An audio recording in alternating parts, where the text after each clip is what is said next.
Yo, what is up guys? It's the Goblin and welcome back to another Call of Duty Modern Warfare video. This is the best class setup number 7 that I'm uploading, and this is for the PP19 BIZON. I've seen a lot of people talking about this weapon, and this thing is a really beast. It basically has very little recoil, similar to like an MP7, and it's also pretty stealthy laser gun, I guess you could say. This thing has no recoil, and you can melt people as well as have a very effective hip fire on this weapon, so you don't really have to worry about controlling recoil or any of those other things. This is a weapon that I like to slide around with up close, hit fire enemies, or sneak around corners, aiming down sights, sort of get up in their spawn system. In a game where rushing really isn't good in this game, just because of how the maps are designed, how the whole game is designed. Hopefully some of the patch updates will fix that. You can honestly kind of rush with this class setup like you'll see me do in this gameplay because of the field orders, because of everything around this setup. So drop a like on this thing. Let's go ahead and go for 802 likes. More videos coming out later tonight as well, so smack that like button. Subscribe if you guys are new and not already subscribed. We're almost at like 970k subscribers on the road to 1 million, so hit that subscribe button and let's go ahead and get right into it. Now,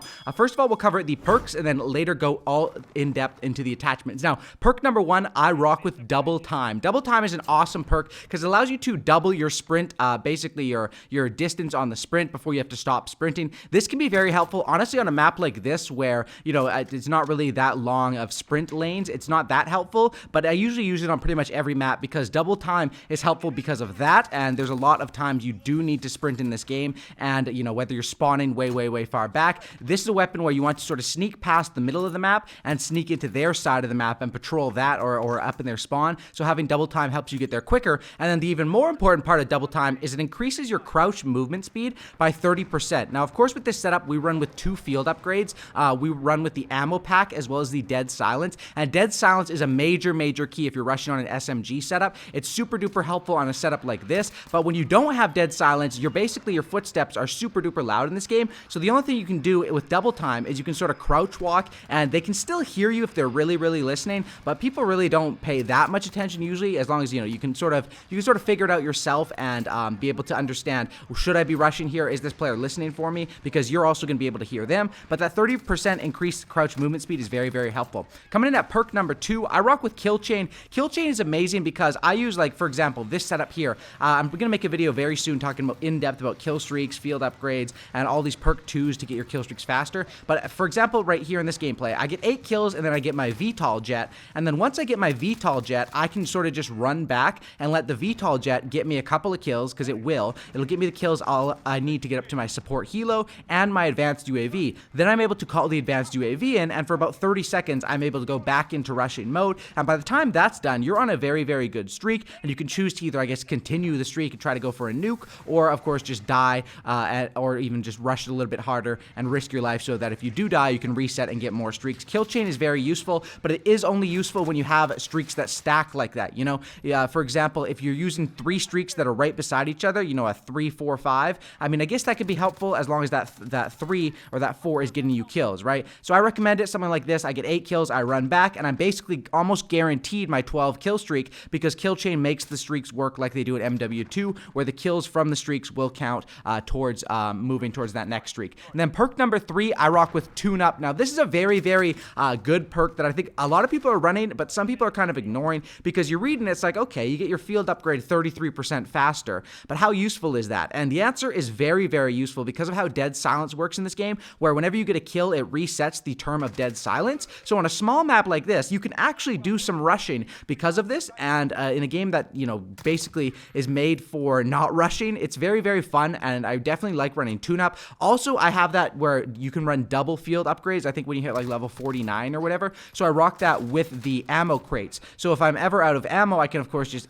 opt out of dead silence, pick the ammo crate, and that will restock my lethal, my tactical, and all my ammo. So very helpful, and those 2 field upgrades work very well on a rushing setup like this. Then as far as the lethal and the tactical is very self-explanatory. Stim shot is amazing for rushing, and for the lethal, we rock with the claymore. I was rocking with the grenade with this, but it's just like, whenever I use the grenade, like, it just seems like the claymores are just so overpowered, it's basically a free kill. And not necessarily that you even have to camp with the claymore, you can sort of just place those things down and keep it moving, and someone's gonna run into them as long as you know where to place them. Also with the ammo crates, that's gonna restock your claymore as well, so you might even, out of a class setup like this, without running restock as perk 2, without running shrapnel or any of that stuff, you could probably even get like 1 or 2 kills on each of your big streaks out of claymores, which is basically just free kills, so you might as well take take it. I think they're just so effective as of right now. I think there are going to be some changes coming to them, but for now, this is the best class up to rock with this. Let's go ahead and break down the attachments on this weapon. Drop a like, and let's get right into it. Yo, what is up, guys? Let's go ahead and get right into the attachments. First of all, with the muzzle, I like to rock with the lightweight suppressor. Now, you do have to give up a bit of damage range, which does hurt this weapon, but you do get the sound suppression. Now, when I first heard about this game and got on this game, I thought suppressors were pretty dumb because of the fact that they don't keep you off of the minimap. They don't work like how they did in previous CODs. So when you think about that, it's like, okay, what is the point of it? But the more I started using this and experimenting with different class setups, I think this lightweight suppressor is really, really good because of the fact that when you do shoot your weapon and when you are shooting at players, people rely on audio in this game more than ever, not just because of the footsteps, but because usually when you would get shot at, you would glance over at the minimap and try to figure out where the enemies are. Now you sort of have to just figure it out based on the audio, and a lot of the weapons are very, very loud when shooting. So this suppressor, it actually does make a difference, surprisingly, and it's something that on a map like this where I'm rushing a little bit more as I just drop my controller, let me pick that right back up. On a map like this where I'm rushing a little bit more, up in their spawns, where I want to be killing a person and then moving around and staying sort of stealthy, I think this is very, very helpful. And I think the lightweight suppressor is amazing on this class setup. Now, the tactical suppressor is the first one you get, which gives you a suppressor as well. But for this one, you have to give up aim walking steadiness and ADS speed. And obviously, this is a weapon you want to use more at close ranges because it's an SMG. So I really wouldn't want to use that. But once you unlock the lightweight suppressor, I think the lightweight suppressor is absolutely awesome and 100% worth it in my opinion. Just remember what you're using. You're giving up damage at range, so taking on those longer gunfights, definitely try to stay away from that. Obviously, it works out well for a map like I was playing in this gameplay. Next is the laser. With the laser, you want to go with the 5MW. This is pretty standard on SMGs, much like you'll see me on almost all of my ARs using stock, which increases my aim walking movement speed as far as my, under the stock option. With this, I like to run with the, on most SMGs as well as the PP19. Hip fire accuracy and sprint to fire speed. What else could you need? Those are two things that are super duper helpful on an SMG. I think, like I talked about earlier, this gun is a laser beam, and it also is a laser beam at hip firing. You cannot be, you get your gun up quick from sprint to fire speed. Don't be afraid to hip fire with this thing, and also don't be afraid to take on fights at a little more mid-range, although you are giving up your damage range. But because this thing doesn't have recoil, you can sort of adapt, and mid-range fights I like to take. If the enemy's not looking at me, you can sort of take them out. If the enemy's looking at you, they probably have an M4 or a Kilo, which is like what most players use in this game, so you probably want to avoid that. But yeah, definitely going with this laser. Your other options for the laser, the tac laser can be kind of nice because look, you get ADS speed, aim stability, and aim walking steadiness. This is very, very good. I would use the tac laser, and then as you level up the PP19, once you get to the 5MW, I think it's an easy choice. Hip fire accuracy and sprint to fire speed are going to help you in a lot of gunfights, like a lot of your kills. This exact attachment is going to be the difference. It's going to be helping you. And while getting ADS speed, aim walking steadiness, and stability are nice, the main thing out of this is ADS speed, and here you have two main things that are really hitting hard. Next, with the stock. With the stock, I 100% go with the Corvus Skeleton stock. Now, stock options on SMGs are good. Like, I mean, you have no stock here, which gives up, a little bit of your stability and recoil, but you get movement speed and ADS speed. So it's super duper. This is nice for really, really rushing up close and personal, but even on the small maps, I still have to go with, instead of no stock, the Corvus, because look, I get movement speed and ADS speed as well, and I give up less, and I get aim walking movement speed, which is the traditional stock. On SMGs, your already strafe speed is decent in this game. It's faster than ARs. The ARs really do feel kind of stiff in this game in that regard, but doubling up, where having an SMG and then also slapping on a stock, it's an easy decision. Probably rock with the no stock, and then once you unlock the Corvus Skeleton, 100% going with this is super duper nice because, I mean, look at that. Aim walking, you get stock, you get movement speed, and you get quick draw. What else could you want? It's just so damn good. 100% a really, really good stock. Next, for the fourth attachment, I go with the stippled grip tape, which is another one you'll see me use on a lot of SMG setups because it gives you ADS speed and sprint to fire speed as well, which are, once again, super duper helpful. Just like I think that hip fire accuracy and sprint to fire speed are going to be helping you in a lot of gunfights, ADS speed and sprint to fire speed are the same thing. It's just on when you're aiming down sights versus hip firing. This setup is designed around making this class really, really good to sort of be stealthy and rush happy. And also, when you see an enemy at a little bit of a distance who isn't looking at you, you can still get that kill because of the fact that this thing has no recoil and you can control it at range. Next, so that's what we have as far as the 4 attachments. Now, with the 5th attachment, I'm sort of still up in the air with this one.